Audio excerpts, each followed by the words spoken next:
హైదరాబాద్ లో పెద్ద పెద్ద పరిశ్రమలన్నీ కాంగ్రెస్ హయాంలోనే వచ్చాయన్నారు ఖర్గే. ఎల్బీ స్టేడియంలో సామాజిక న్యాయ సమర భేరీ సభలో మాట్లాడిన ఆయన 11 ఏళ్లలో మోడీ తెలంగాణకు ఏమిచ్చారని ప్రశ్నించారు. మోడీ 15 లక్షలు ఏటా 2 కోట్ల ఉద్యోగాలు ఇచ్చారా అని నిలదీశారు. కాంగ్రెస్ ఏం చెబుతుందో అది చేసి చూపిస్తుందని తేల్చి చెప్పారు.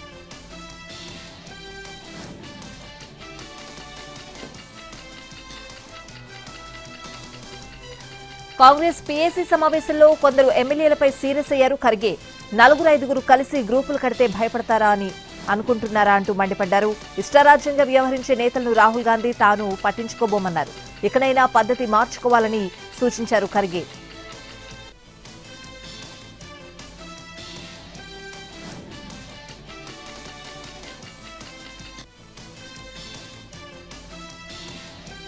వచ్చే ఎన్నికల్లో 100 అసెంబ్లీ సీట్లు గెలిచి మళ్లీ అధికారంలోకి వస్తామని, దానికంటే ఒక్క సీటు తక్కువ వచ్చినా తనదే బాధ్యత అన్నారు సీఎం రేవంత్ రెడ్డి. వచ్చే ఎన్నికల్లో అసెంబ్లీ, పార్లమెంట్ సీట్లు పెరగబోతున్నాయని, మహిళలకు రిజర్వేషన్లు అమలు కానున్నాయని చెప్పారు. కార్యకర్తలకు అన్ని పదవులు దక్కే వరకు విశ్రాంతి తీసుకోబోనని అన్నారు ముఖ్యమంత్రి.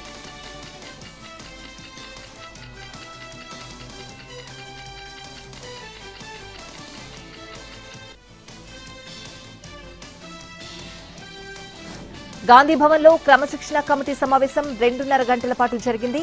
సోమవారం మరోసారి భేటీ కావాలని నిర్ణయించారు. ఇవాల్టి సమావేశంలో కాంగ్రెస్ లో నేతల మధ్య విభేదాలపై, వచ్చిన ఫిర్యాదులపై చర్చించారు. దీనిపై ఏఐసీసీ అధ్యక్షుడు మల్లికార్జున ఖర్గేకు నివేదిక ఇవ్వనుంది క్రమశిక్షణ కమిటీ. ఈ సమావేశానికి వరంగల్ వెస్ట్ ఎమ్మెల్యే నాయని రాజేందర్ రెడ్డి హాజరు కావడం ఆసక్తి రేపింది.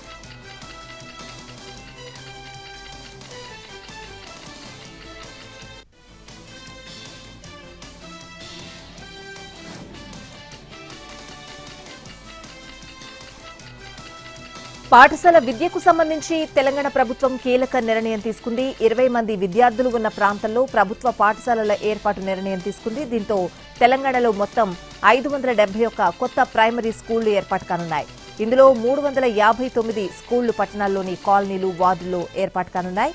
అలాగే 212 ప్రైమరీ స్కూళ్లు గ్రామీణ ప్రాంతాల్లో ఏర్పాటు చేయనుంది ప్రభుత్వం.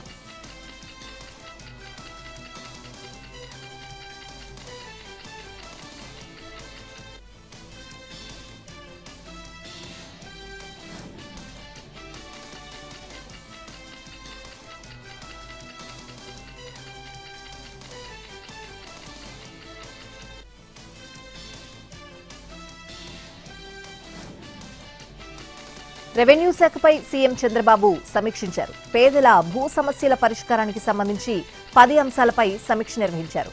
10 లక్షల విలువైన వారసత్వ భూములకు సెక్షన్ సర్టిఫికెట్లు ఇవ్వాలని నిర్ణయం తీసుకున్నారు. అలాగే సచివాలయంలో 100 చెల్లించి సెక్షన్ సర్టిఫికెట్లు పొందే వెసులుబాటు కల్పిస్తూ ప్రభుత్వం నిర్ణయం తీసుకుంది.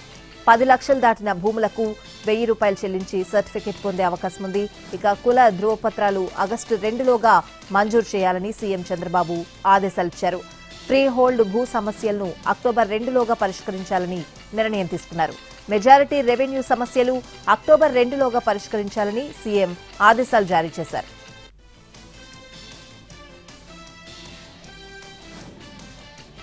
ఆగస్టు 7 నుంచి అక్షర ఆంధ్ర కార్యక్రమం ప్రారంభిస్తామన్నారు మంత్రి నారా లోకేష్. ఉద్యోగాల కల్పనకు మిషన్ మోడ్తో నైపుణ్యం పోర్టల్ను ప్రజల్లోకి తీసుకువెళ్తామన్నారు. 3 నెలలకోసారి నియోజకవర్గాల్లో జాబ్ మేళాలు నిర్వహిస్తామని స్పష్టం చేశారు.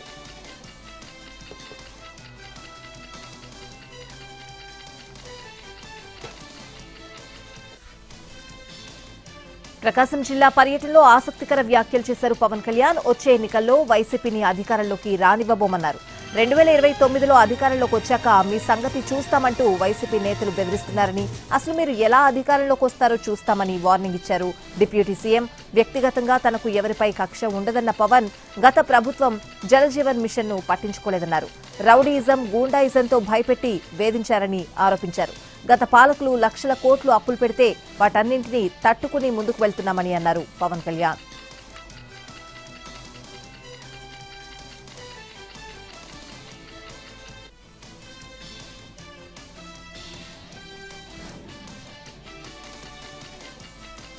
జడ్చర్ల ఎమ్మెల్యే అనిరుద్ రెడ్డి కామెంట్లను సీరియస్ గా తీసుకున్నారు పీసీసీ చీఫ్ మహేష్ కుమార్ గౌడ్.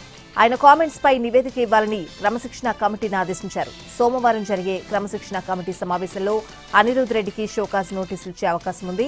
ఇటీవల కీలక వ్యాఖ్యలు చేశారు అనిరుద్ రెడ్డి. తెలంగాణలో టీడీపీ కోవర్టులున్నారని, వారికి ఇరిగేషన్, రోడ్డు కాంట్రాక్టులు ఇవ్వడం మానేస్తే అంతా సెట్ అవుతుందన్నారు అనిరుద్ రెడ్డి.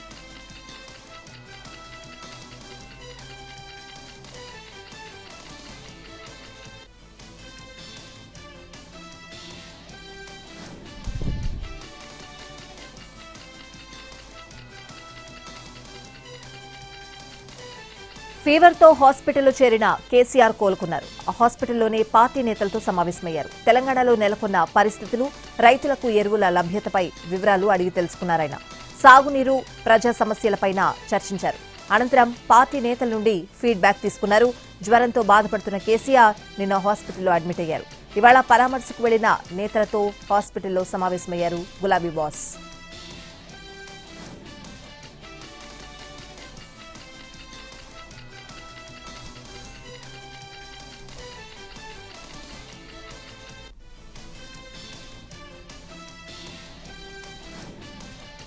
భద్రాచలం కాంగ్రెస్ పార్టీలో వర్గ విభేదాలు భగ్గుమన్నాయి. భద్రాచలం ఎమ్మెల్యే తెల్లం వెంకట్రావుపై మాజీ ఎమ్మెల్యే పొడెం వీరయ్య ఒక్కసారిగా విమర్శలు గుప్పించారు. ఎమ్మెల్యే అసలు కాంగ్రెస్ వాది కాదు అంటూ, నిజమైన కాంగ్రెస్ కార్యకర్తలకు అన్యాయం చేస్తున్నారంటూ ఘాటైన విమర్శలు చేశారు. తమను పక్కన పెట్టి చిన్నచూపు చూస్తున్నారు అంటూ వీరయ్య కార్యకర్తలతో వాపోయారు. అసలైన కాంగ్రెస్ కార్యకర్తలకు అన్యాయం జరిగింది అనడానికి ఇందిరమ్మ ఇళ్ల కేటాయింపే నిదర్శనమన్నారు. ఇందిరమ్మ ఇల్లు మొత్తం ఎమ్మెల్యే తన అనుచరులకే కేటాయించుకున్నారని ఆరోపించారు. ఎమ్మెల్యే వైఖరిపై సీఎం, డిప్యూటీ సీఎం దృష్టికి తీసుకువెళ్తానని పొడెం వీరయ్య తేల్చి చెప్పారు.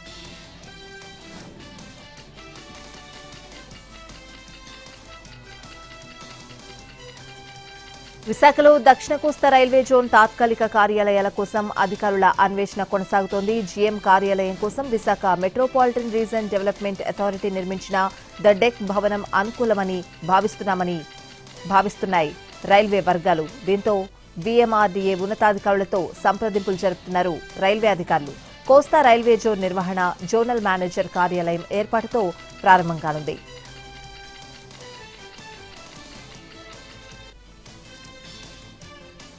అనకాపల్లి జిల్లా వడ్డాది గ్రామంలో వైసీపీ నేతలు వినూత్న నిరసన తెలిపారు. బిఎన్ రోడ్ గుంతలమయంగా మారిందని వరి నాట్లు వేసి నిరసన తెలిపారు. గంధవరం నుంచి నర్సీపట్నం వరకు వెళ్లే బిఎన్ రోడ్డుపై ప్రయాణం నరకప్రాయంగా మారిందని నేతలు ఆగ్రహం వ్యక్తం చేశారు. దెబ్బతిన్న రోడ్డును వెంటనే మరమ్మతులు చేపట్టాలని డిమాండ్ చేశారు.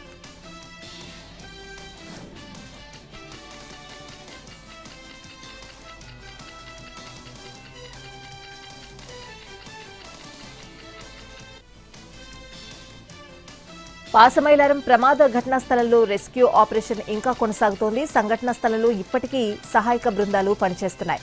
మిస్ అయిన వారి వివరాలు లభించే వరకు రెస్క్యూ టీంలు శోధన కొనసాగిస్తాయని జిల్లా కలెక్టర్ పి ప్రావీణ్య తెలిపారు. ప్రస్తుతం ఇంకా 9 మంది ఆచూకీ లభ్యం కాలేదన్నారు. వీరి కోసం మృతదేహాల శేషాలు, వ్యక్తిగత వస్తువులు, ఆధారాలు అన్నింటినీ సేకరిస్తామన్నారు కలెక్టర్. అవసరమైన డీఎన్ఏ శాంపిల్స్ ల్యాబ్ కు పంపించడం జరిగిందని అన్నారు. డంపింగ్ చేసిన ప్రాంతంలో ప్రత్యేక బృందాలు సర్చింగ్ కొనసాగిస్తున్నాయి. ఇప్పటి వరకు 39 మంది మృతులను డిక్లేర్ చేశారు. ఇందులో గుర్తింపు దొరకని 5 మృతదేహాలకు సంబంధించి రిపోర్టులు వచ్చే వరకు వేచి చూస్తున్నామన్నారు. మరోవైపు డీఎన్ఏ టెస్టింగ్ ప్రక్రియ వేగంగా సాగుతోంది. ఫోరెన్సిక్ ల్యాబ్ నుంచి వచ్చే డీఎన్ఏ రిపోర్టుల ఆధారంగా మృతుల గుర్తింపు చేపడుతున్నారు. ఇప్పటి వరకు 14 మంది మృతుల రిపోర్టుల కోసం నిరీక్షణ కొనసాగుతోంది.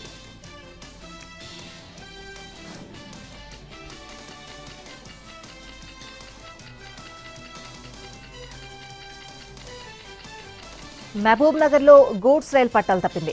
బోయపల్లి గేట్ వద్ద 6వ నెంబర్ బోగి పట్టాలు తప్పినట్లు లోకో పైలట్ గుర్తించి రైలును నిలిపివేశారు. వీల్ లింక్ విరగడంతో సుమారు 20 మీటర్ల మేర స్లీపర్ పై రైలు వెళ్లింది. గూడ్స్ రైలు రామగుండం నుంచి తమిళనాడుకు వెళ్తూ ఉండగా ఈ ఘటన చోటు చేసుకుంది. మహబూబ్ నగర్ కర్నూలు మార్గంలో పలు రైళ్ల రాకపోకలకు అంతరాయం కలిగింది. రైల్వే సిబ్బంది అప్రమత్తమై మరమ్మతులు చేపట్టడంతో రాకపోకలు ప్రారంభమయ్యాయి.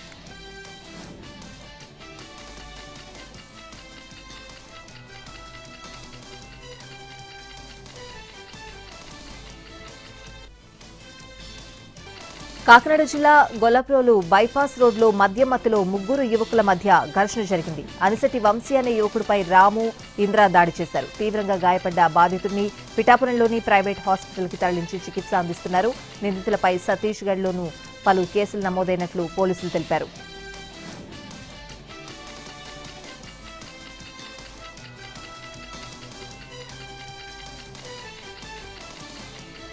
నంద్యాల జిల్లా బనగనపల్లిలో ఇద్దరు అంతర్జిల్లా దొంగలను పోలీసులు అరెస్ట్ చేశారు. కొండపేటలో చోరీకి గురైన 20 తులాల బంగారు ఆభరణాలను స్వాధీనం చేసుకున్నారు. కడప జిల్లా తుడుముల దిన్నెకు చెందిన భరత్ కుమార్, గుత్తికి చెందిన మహేష్ జైల్లో ఏర్పడ్డ పరిచయంతో దొంగతనాలు ప్రారంభించారు. నెల క్రితం బనగనపల్లె కొండపేటలో ఓ ఇంట్లో చోరీ చేసి 20 తులాల బంగారు నగలు తస్కరించారు. వాటిని అమ్మేందుకు వెళ్తూ ఉండగా క్రైమ్ టీం పోలీసులు అదుపులోకి తీసుకున్నారు. వారి నుంచి ద్విచక్ర వాహనాన్ని సీజ్ చేశారు.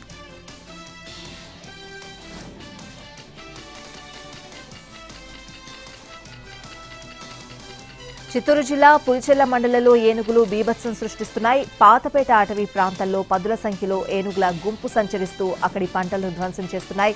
మామిడి, అరటి, టొమాటో తోటలను తొక్కి ధ్వంసం చేస్తున్నాయి. ఏనుగుల దాడితో తమ పంటలు తీవ్రంగా నష్టపోతున్నామని రైతులు ఆవేదన వ్యక్తం చేస్తున్నారు. అలాగే ఏనుగుల భయంతో పొలాలకు వెళ్లాలంటేనే భయపడిపోతున్నారు. అటవీ శాఖ అధికారులు చర్యలు తీసుకోవాలని కోరుతున్నారు.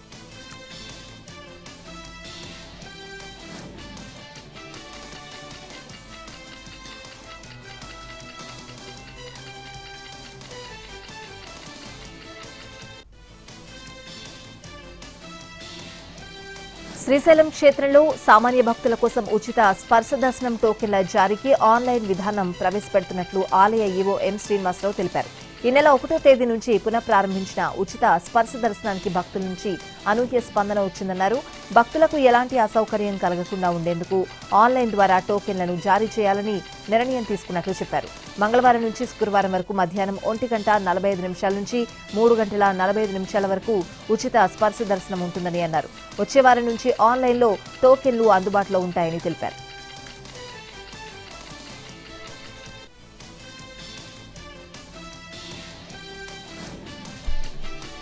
దేశ సార్వభౌమాధికార రక్షణకు ప్రభుత్వం, సాయుధ దళాలు ఎంత నిబద్ధతతో ఉన్నాయో చెప్పేందుకు ఆపరేషన్ సింధూర్ అద్భుతమైన ఉదాహరణ అన్నారు కేంద్ర హోంశాఖ మంత్రి అమిత్ షా. పూణేలో నేషనల్ డిఫెన్స్ అకాడమీ నిర్వహించిన కార్యక్రమంలో ఆయన పాల్గొన్నారు. ఇక్కడే మన సైనిక నాయకత్వం శిక్షణ పొందుతోందని తెలిపారు.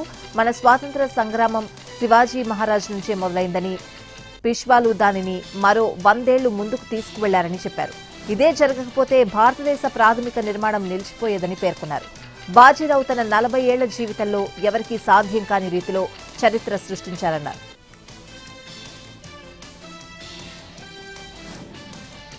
హనుమాన్ స్ఫూర్తిగా ఆపరేషన్ సింధూర్ కొనసాగిందని రక్షణ మంత్రి రాజ్నాథ్ సింగ్ అన్నారు. పాకిస్తాన్తో పాటు ప్రపంచానికి మనం బలమేంటో చూపించామన్నారు. పాక్ ఉగ్ర స్థావరాలను టార్గెట్ చేశామే తప్ప పౌరులను కాదని చెప్పారు. గిరిజనుల కోసం అల్లూరి సీతారామరాజు అనే పోరాటాలు చేశారని రామ్నాథ్ కొనియాడారు.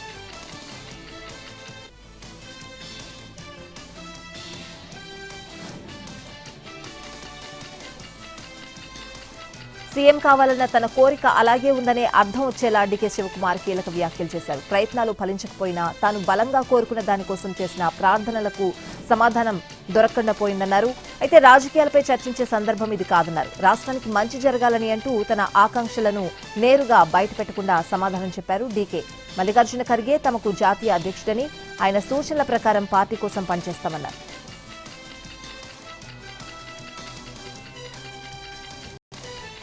తమిళనాడు అసెంబ్లీ ఎన్నికల్లో పొత్తుపై క్లారిటీ ఇచ్చారు టీవీకే పార్టీ అధినేత తమిళ సూపర్ స్టార్ విజయ్. అసెంబ్లీ ఎన్నికల్లో సింగిల్ గా పోటీ చేయబోతున్నట్లు చెప్పారు. ఏ పార్టీతోనూ పొత్తు ఉండదని క్లారిటీ ఇచ్చారు. సెప్టెంబర్ నుంచి ఎన్నికల ప్రచారం మొదలు పెట్టబోతున్నట్లు చెప్పారు. ఎన్డీఏ కూటమి, డీఎంకేతో పొత్తు వార్తలపై చెక్ పెట్టారు. అంతేకాదు టీవీకే సీఎం అభ్యర్థిగా విజయ్ బరిలోకి దిగనున్నట్లు క్లారిటీ ఇచ్చింది ఆ పార్టీ.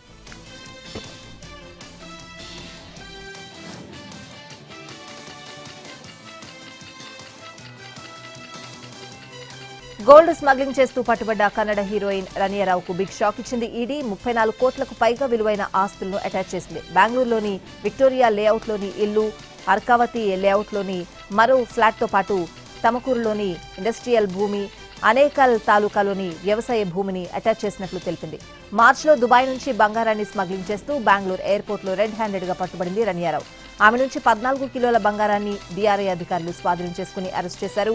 గోల్డ్ స్మగ్లింగ్ రాకెట్ పై సీబీఐ, డీఆర్ఐ అధికారుల ఫిర్యాదును పరిగణలోకి తీసుకున్న ఈడీ ఆమెపై పీఎంఎల్ఏ కింద కేసు నమోదు చేసింది. గోల్డ్ స్మగ్లింగ్ సిండికేట్ లో రనియారావు కీలక పాత్ర పోషించినట్లు గుర్తించి చర్యలు తీసుకుంది ఈడీ.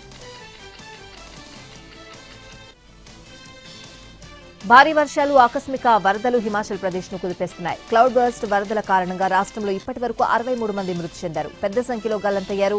ఈ నెల 7 వరకు రాష్ట్రంలోని అన్ని జిల్లాల్లో భారీ వర్షాలు కురిసే అవకాశం ఉందని వాతావరణ శాఖ హెచ్చరించింది. అదే సమయంలో వరదలతో ఇప్పటి వరకు సుమారు 400 కోట్ల రూపాయల నష్టం జరిగిందని రాష్ట్ర విపత్తు నిర్వహణ శాఖ అధికారులు తెలిపారు.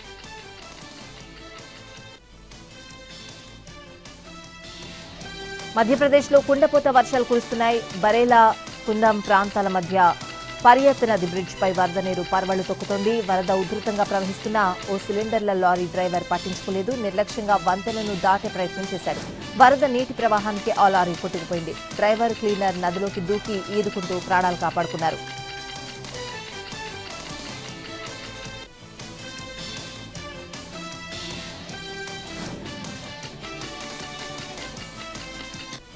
కేరళలో మళ్లీ నిపా వైరస్ కలకలం రేపుతోంది. 2 వ్యక్తుల్లో నిపా వైరస్ లక్షణాలున్నట్లు గుర్తించారు. దీంతో ఆరోగ్య శాఖ అధికారులు అప్రమత్తమయ్యారు. 3 జిల్లాల్లో రెడ్ అలర్ట్ ప్రకటించారు. కోజికోడ్, మలప్పురంలోని ప్రభుత్వ వైద్య కళాశాలలో సాధారణ వైద్య పరీక్షలు నిర్వహించగా 2 అనుమానిత నిపా కేసులు వెలుగులోకొచ్చాయి. మలప్పురం, పాలక్కాడ్ జిల్లాలకు చెందిన వ్యక్తుల నమూనాలను పూణేలోని నేషనల్ ఇన్స్టిట్యూట్ ఆఫ్ వైరాలజీకి పంపారు.